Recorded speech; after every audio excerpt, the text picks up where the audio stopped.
नमस्कार, आप देख रहे हैं SPN9 न्यूज़। सुबह के खास बुलेटिन में आपका स्वागत है। शुरुआत करते हैं सबसे बड़ी खबर से। बिहार के पूर्व उप मुख्यमंत्री और आरजेडी नेता तेजस्वी यादव ने यूपी की राजधानी लखनऊ में मायावती से मुलाकात की, तो उसके बाद एसपी यानी समाजवादी पार्टी के अध्यक्ष अखिलेश यादव से मुलाकात की और साझा प्रेस कॉन्फ्रेंस को संबोधित भी किया, जहां दोनों ने बीजेपी पर हमला बोला। आइए सुनते हैं क्या कहा दोनों ने। आपने जो बुलेट ट्रेन दी बीजेपी की सरकार ने, वो अहमदाबाद से लेकर के मुंबई तक दे दी। उस समय भी हमने मांगा था कि जो बुलेट ट्रेन है वो दिल्ली से चले, लखनऊ आए, लखनऊ से पटना जाए, पटना से रांची जाए, रांची से कलकत्ता जाए।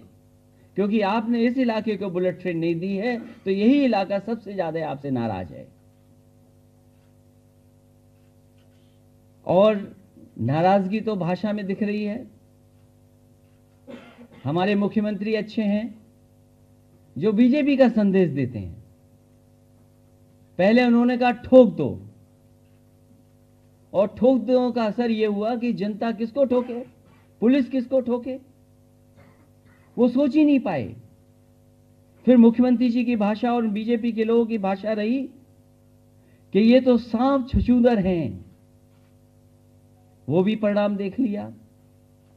एक जगह मुख्यमंत्री जी ने कहा और बीजेपी के लोगों ने कहा कि दम हो तो आंखें दिखा दो, वहां भी जनता ने जवाब दे दिया। बीजेपी ने पूरी तरीके से प्रयास करने का काम किया कि ये गठबंधन ना हो, और आप समझिए कि प्री प्लान में भी थे। हम लोग तो केस मुकदमा झेल ही रहे, सीबीआई ईडी। हम कहते हैं सीबीआई ईडी अब एजेंसियां नहीं रहेगी, अब वो बीजेपी के अलायंस पार्टनर बनकर के रह गए हैं, बस उनको फायदा पहुंचाने के लिए, उनके इशारों पे चलने के लिए। लालू जी आज जेल में इसी वजह से हैं क्योंकि पूरी तरीके से नरेंद्र मोदी जी लालू जी से खतरा समझते थे, और जो भी राजनीति में जो लोग हैं उनको छोड़िए, कई पत्रकार लोग अपने रोजगार को खोने का काम किया है।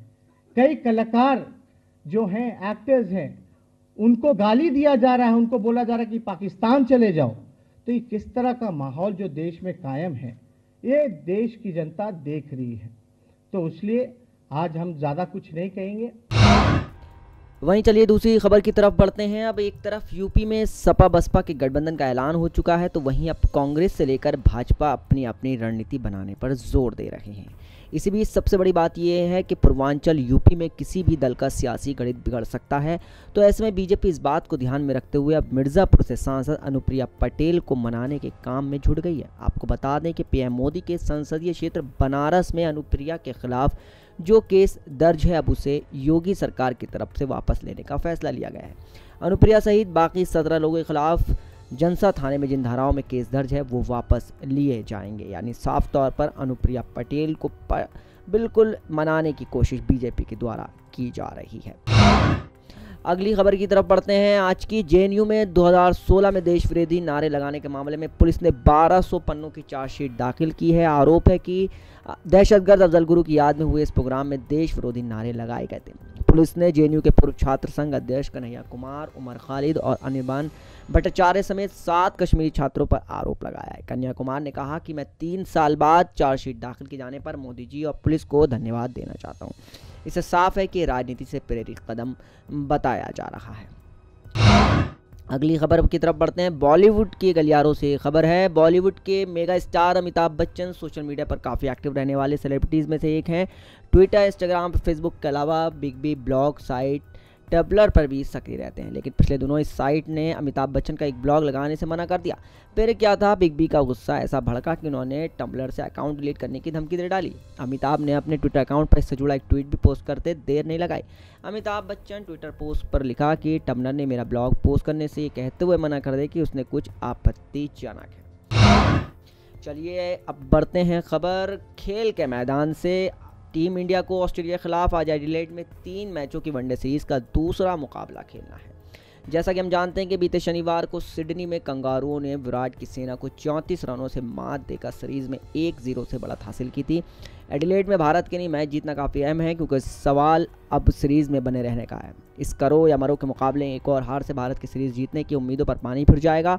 टीम इंडिया को अगर ऑस्ट्रेलिया की धरती पर पहली बार कोई वाइटल वनडे सीरीज जीतने की उम्मीदों को बरकरार रखना है तो एडिलेड में हर हाल में जीतना होगा। टीम इंडिया ने ऑस्ट्रेलिया की धरती पर 12 वनडे सीरीज खेली है, लेकिन उसमें एक सीरीज को छोड़ दिया जाए तो बाकी सब मल्टीनेशनल वनडे सीरीज रही हैं। अब बात कर लेते हैं पेट्रोल डीजल के रेट की। जी हां, लगातार इनमें इजाफा हो रहा है। दिल्ली में 1 लीटर पेट्रोल की कीमत 38 पैसे की बढ़ोतरी के साथ 70 रुपये 13 पैसे हो चुकी है। वहीं मुंबई में रेट 38 पैसे बढ़कर 75 रुपये 77 पैसे हो चुका है। दोनों शहरों में डीजल की कीमतों में 49 से 52 पैसों का इजाफा हुआ है। 10 जनवरी से पेट्रोल डीजल के रेट लगातार बढ़ रहे हैं। इन 5 दिनों से दिल्ली में पेट्रोल 1.63 और डीजल 1.94 रुपये महंगा हो चुका है। तेल कंपनियां अंतर्राष्ट्रीय बाजार में कच्चे तेल के माल और डॉलर रुपये के एक्सचेंज रेट के हिसाब से कीमतें तय करती हैं। तो आज का ये था खास बुलेटिन। हम फिर हाजिर होंगे नए बुलेटिन के साथ। तब तक आप हमारे साथ जुड़े रहिए और देखते रहिए SPN9 न्यूज़। नमस्कार।